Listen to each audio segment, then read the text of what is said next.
Hello, and welcome to the 28th mostly weekly episode of PoliticOly.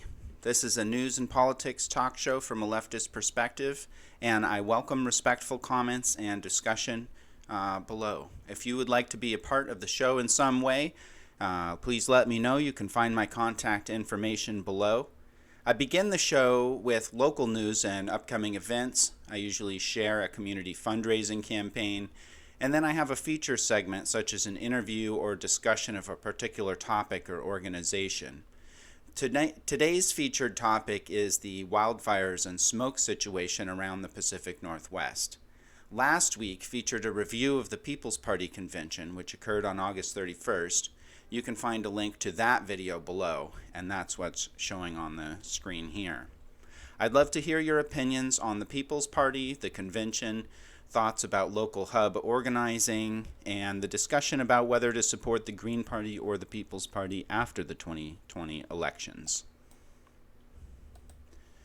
Moving into news for this week, here's an update on a story I talked about in last week's show, which is the killing by police of Michael Reinoehl in Lacey, in Thurston County. So if you'd like some more of the backstory about this, you can refer to last week's show, which is linked below if you missed it. And I also linked to a video by the Young Turks on the topic, so you can also watch that one to catch up as well. But for this discussion, I wanted to quote this article here in the Oregonian at OregonLive.com, titled, "Witness Says Officers Never Gave Commands Before Firing at Michael Reinoehl Outside Washington Apartment." And this is an article by Maxine Bernstein. Quote, "Officers who first confronted Michael Forrest Reinoehl outside an apartment complex in Washington last week yelled no warnings or commands before firing and killing the Oregon man wanted on a murder warrant in the death of a right-wing demonstrator in Portland, according to a witness now represented by a lawyer. Nathaniel Dingus, 39, lives in the apartment complex near Lacey, Washington, where Reinoehl apparently was hiding.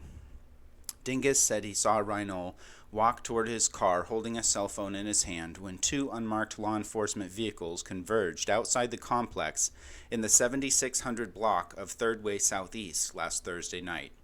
Officers began firing at Reinoehl, according to a statement issued by Dingus's lawyer, Luke Laughlin, on his behalf.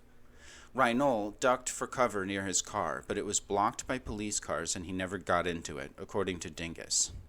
Officers shot multiple rapid-fire rounds at Reinoehl before issuing a brief stop command, quickly followed by more rapid-fire shooting by additional officers, according to the statement. Dingus said he never saw a handgun on Reinoehl or saw him reach for anything. And I'm going to skip ahead down here, but if you want to read the whole article, you can find the link below. Continuing the quote. Attorney Leslie Cushman, the citizen sponsor of Washington's Initiative 940, which passed in November 2018 and requires independent investigations into police use of deadly force, also is urging another agency to handle the inquiry into Reinoehl's shooting.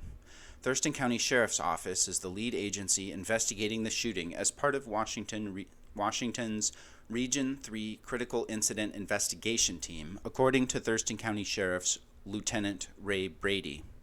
We were not involved in the incident at all, not involved in the use of force, so I'm not sure what they're implying, Brady said. And I'll end the quote there. Again, you can read the rest of that below for more information. And of course, I can't speak for Leslie Cushman or anyone else, but what I would imply is that the Thurston County Sheriff's Office is biased when it comes to the review of a police killing in Thurston County. And that seems to stand as common sense to me. But if you ask law enforcement, of course, it's the opposite. And we need independent investigations. And when we say that, it means those investigations aren't run by fellow law enforcement officials, former cops, police guilds or associations, district attorneys, or anyone else predisposed to believe the police narratives about every situation. I-940 was clear about that. We need to contact our Washington state elected officials and tell them to do what they can to enforce I-940 and hold these homicidal officers accountable. This is an article in Common Dreams by Jake Johnson titled, "There Has to Be Retribution. Trump Openly Endorses Extrajudicial Killings of Suspects by Law Enforcement. State violence to advance the end of retribution is death squad logic," said one critic. And Common Dreams, by the way, is a great independent media webpage where they link to stories by all kind of different people. So that's a webpage to keep an eye on for news generally. But as far as this one, I won't read all the details, but basically the point is that it's not a conspiracy to say that law enforcement assassinated or committed some sort of extrajudicial killing of the suspect in this case. That seems clear on its face, and even the President of the United States is saying so. So, Lieutenant Brady there may want to consider that before asserting that the opposite is true, when we all just can see otherwise. The person mentioned there, Nathaniel Dingus, has a fundraiser here for a relocation because of being speaking out as a witness in that situation. They've been threatened and they've been kicked out of their house because of these threats and things going on. And so they have created a fundraiser page to help them relocate, which you can find a link to below. Here's an article in the Intercept with regard to the race for our local Congressional District 10 representative. In the general election, we have progressive Democrat state representative for Legislative District 22, Beth Dolio, versus centrist Democrat former Tacoma Mayor Marilyn Strickland. This article, titled "Once a Police Union Ally, Democratic House Candidate Pitches Herself as a Reformer," from September 10th by Matthew Cunningham Cook, takes a look at the candidate we haven't talked about much yet on this show.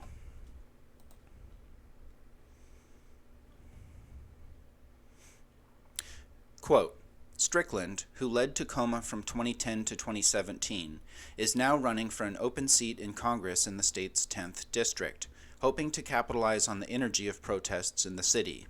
Strickland, a centrist, has made police accountability a centerpiece of her platform, as has her progressive opponent in November's general election, Beth Dolio. Strickland has the bulk of establishment support in the race, while her opponent has been backed by Senators Bernie Sanders and Elizabeth Warren, and Washington Representative Pramila Jayapal.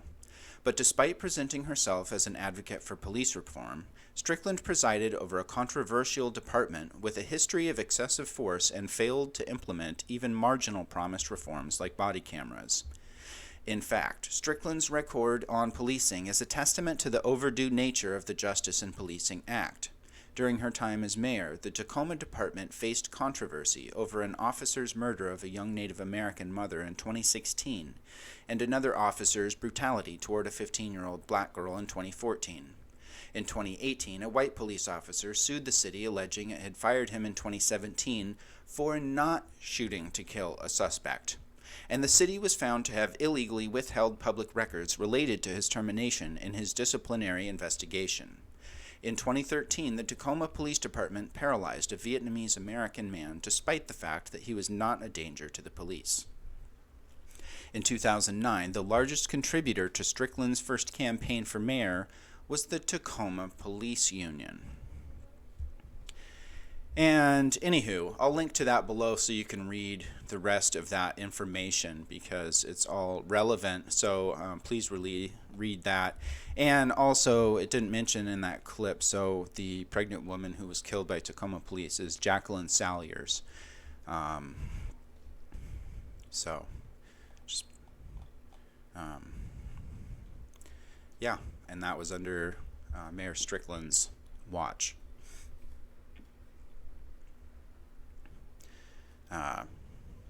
Rest in peace to Jackie and her unborn child.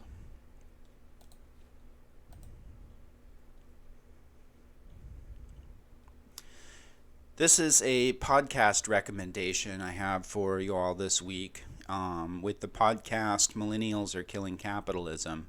And this episode is titled Dan Berger and Toussaint Louverture, apologies for the pronunciation there, on the American prisoner movement.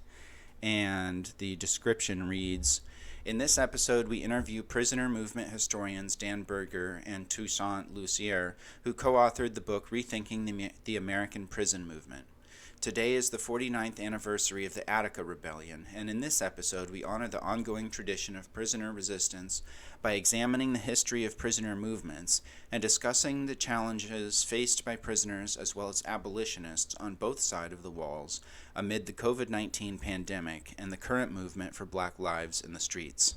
This episode is also in response to Jailhouse Lawyers Speak's national call for outside supporters to provide political education between August 21st and September 9th, 2020. And you can find a link to this excellent podcast below.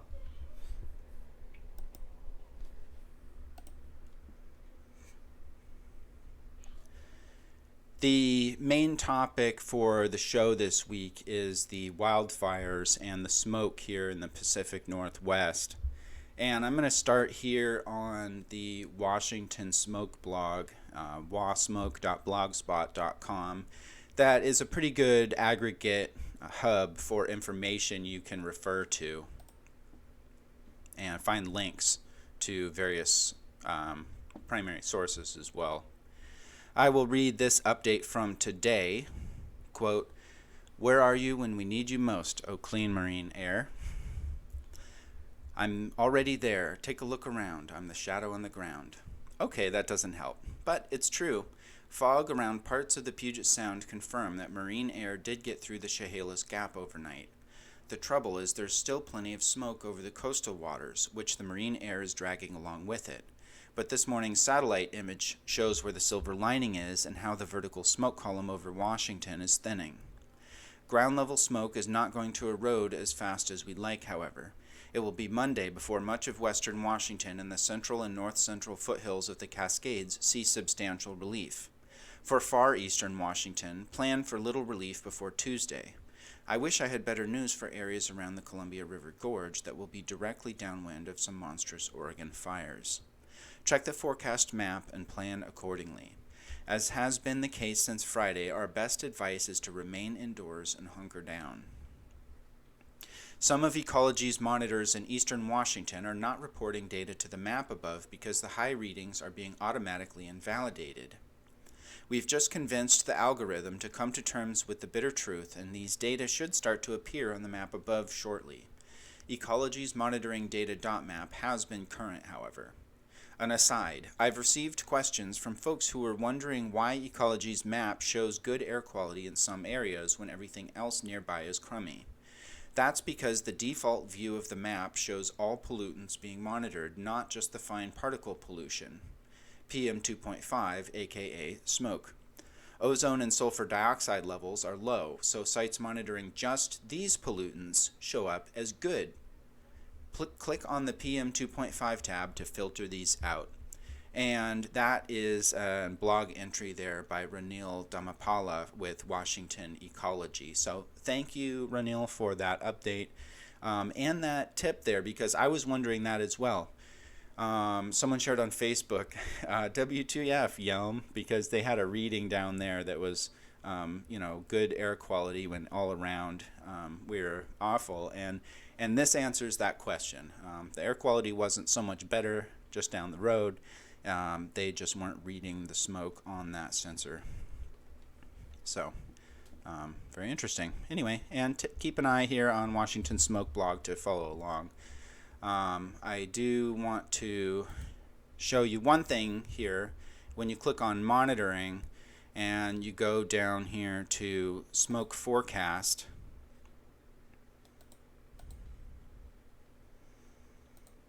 and this is a Department of Ecology of the state of Washington webpage. And this nice map here, you can switch between today and tomorrow. So you can see, as they said in that blog post, the wind is coming in from the coast and pushing the heavier smoke clouds over to the east. And so we're still going to be covered in smoke tomorrow, but it's not going to be quite as hazardous as today and yesterday. And this extremely hazardous area, it won't be quite as bad either, but of course everything's being pushed east, so around Spokane is where it's going to be the worst tomorrow according to this forecast. Anyway, that's a pretty handy tool, so check that out. And an article I wanted to mention here, this is from the New York Times, titled "In Oregon, a Year of Political Tumult Extends to Devastating Wildfires. A tumultuous summer of protests has become a complication in the wildfires raging in Portland." And this goes on to talk about how some folks are ignoring evacuation orders because they've been hearing these right-wing fear-mongering rumors and fake news that it was Antifa or anti-fascist activists going around starting these fires. And this is just nonsense on the face of it. If you look at the scope and the location and everything of these fires, these are in typical, largely in typical rural areas. They are caused by all kind of things, from fireworks to campfires to different things like that, typically human caused, sometimes by lightning. But the thing that's making them worse is, of course, climate change and so on, which I'll talk more about in a moment. But instead of looking to that, a lot of folks look around for a scapegoat, and they hear these right-wing fearmongers pushing these stories about anti-fascists starting these fires. And basically this article is just discrediting that, because all these allegations turn out to be false. It mentions the Clackamas County Sheriff, who kind of stoked this fear-mongering, even though he's got that official position. So, and other examples as well. But you could take a look at the link below. I'm not going to read the article, but just basically the takeaway there is that climate chaos is here. It's exacerbating the fires, and it's only going to continue to do so. We can't waste time looking for scapegoats. We need to unite behind solutions such as Green New Deal, and really make the movement strong enough to make it happen and make a real sea change in how society is collaborating and responding to climate chaos. And that's what we need, so we can't waste time looking for scapegoats and letting the ruling class divide us in that way. Speaking of that, this is an article here, and this is from April, but relevant because the title here, "Study Synthesizes What Climate Change Means for Northwest Wildfires," by Hannah Hickey at UW News. And this is talking about what the reasons for what I was just saying, why these fires are exacerbated by climate change. I'll quote here: "We can't predict the exact location of wildfires because we don't know where ignitions will occur, but based on historical and contemporary fire records, we know some forests are much more likely to burn frequently, and models can help us determine where climate change will likely increase the frequency of the fire," said lead author Jessica Holofsky, a research scientist at the UW School of Environmental and Forest Sciences and with the U.S. Forest Service. And it goes on here, We're on the cusp of some big changes. We expect that droughts will become more common and the interaction of climate and fire could look very different by the mid-21st century, said David Peterson, professor at the University of Washington School of Environmental and Forest Sciences. Starting the process of adapting to those changes now will give us a better chance of protecting forest resources in the future.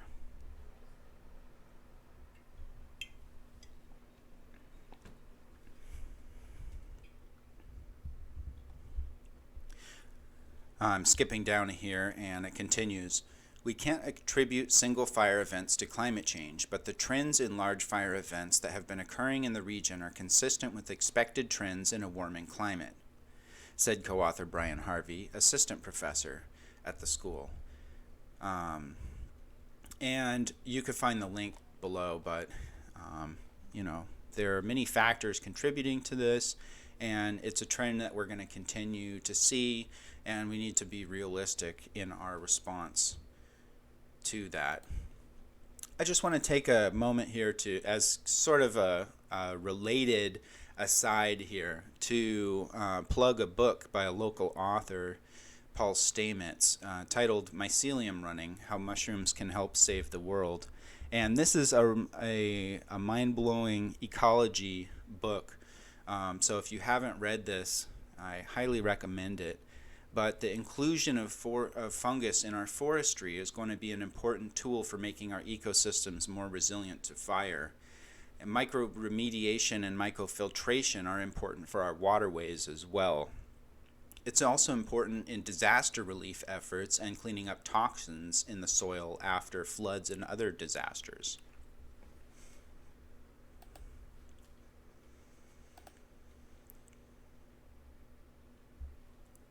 I'm going to just share this article here. Oregon can't fight wildfires because its helicopters were sent to Afghanistan, by Alan MacLeod in Mint Press News. I'll scroll down here and you can read the full article at the link below, as always. So, one quote: "One major reason they are having such difficulties combating the blazes," the Portland Tribune noted deep in one article, "is that many of the state's largest firefighting aircraft are not available because the Department of Defense has sent them to Afghanistan to fight in a 20-year-old war. 6 Chinook helicopters, for example, have been redeployed to the Asian nation, critically undermining both rescue and firefighting missions at home. The Defense Department's decision is the latest example of the skewed priorities of the U.S. government when it comes to protecting its citizens. More than twice as many people have already died in California alone from the summer's wildfires than Americans in Afghanistan all year. The occupation of Afghanistan will turn 20 years old next month, and with troop removals being blocked, shows no sign of coming to an end soon. Even before the latest increase, the United States military budget already rivaled that of the rest of the world combined. In July, both Congress and Senate rejected a bill calling for a modest reduction in defense spending, overwhelmingly voting against it." End quote, as I have reported on previously. And it's just one example of the ways in which our oligarchy, our empire style of society and government and economy has been keep holding us back from becoming the advanced society that we know we can become if we are basing our funding priorities and our efforts on science and on what works. And so, just another of those many examples. Here's a quick tip from the EPA, from their page, How Smoke Fires Can Affect Your Health. I just wanted to make a quick note here.